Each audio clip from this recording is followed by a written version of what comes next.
Now, with the ongoing COVID-19 crisis, does this mean voting online will be the new normal? How safe is the system and how auditable is this process? The DA's virtual Federal Congress is underway, so we find out if online voting has worked thus far. We actually speak to Terry Tselane, who's Executive Chairperson of the Institute of Election Management Services in Africa. Terry, always a pleasure having you. We know that studies have shown that countries such as Brazil and the likes of India, for example, have been able to implement electronic voting systems.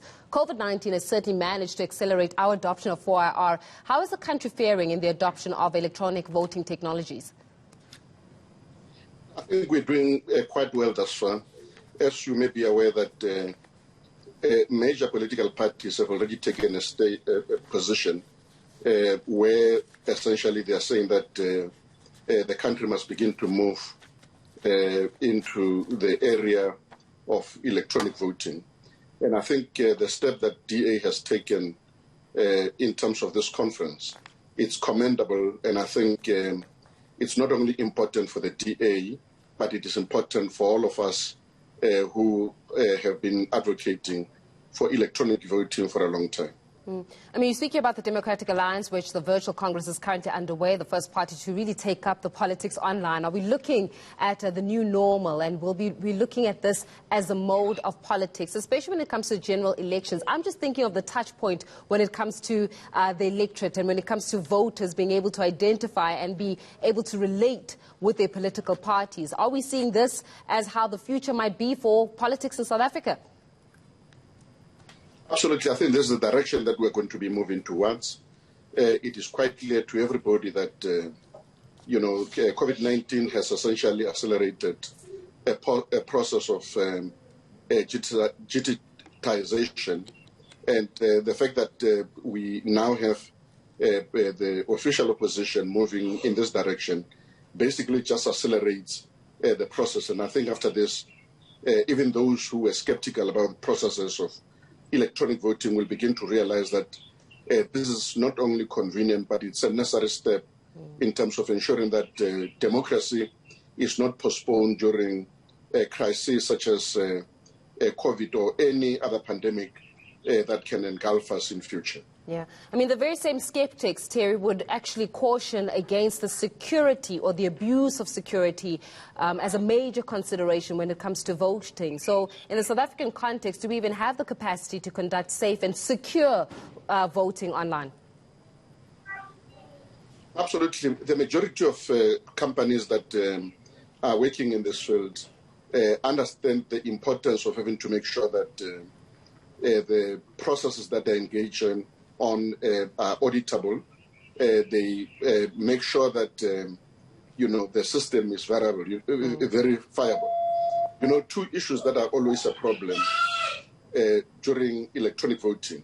It is firstly whether the sanctity of the vote will be protected, whether the secrecy of the vote will be protected, and secondly, whether it is going to be possible to verify that indeed the political party that I have chosen is the one that when counting happens will reflect as such. So it is an important aspect, and therefore the organizations or institutions that are working in the area of electronic voting always make sure that the process they engage in are auditable, they are verifiable, so that in case there is a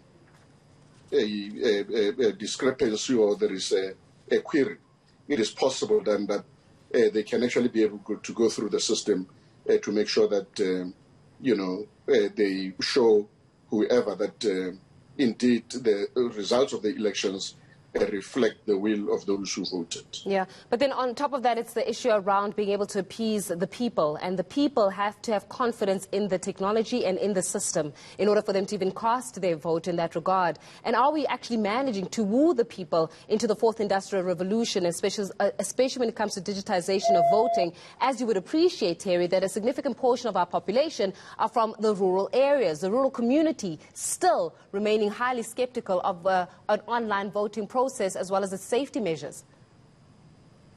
Absolutely. That's why I believe that the step that has been taken by the DA is commendable, because it is not only important for efficiencies in terms of the processes and making sure that they're able to go through the electoral processes.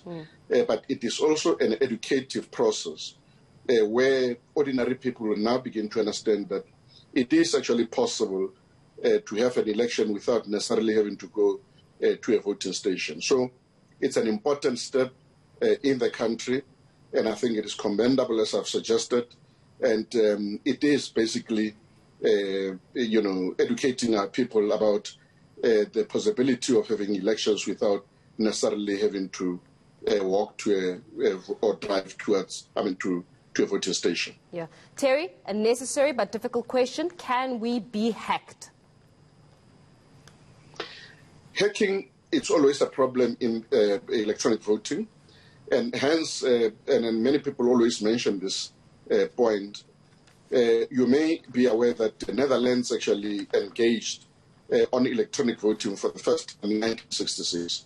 And in 2006, they had to stop the process, largely because an organization, an action committee or group that called itself We Don't Trust Electronic Voting, was able to demonstrate that it is possible to hack the system.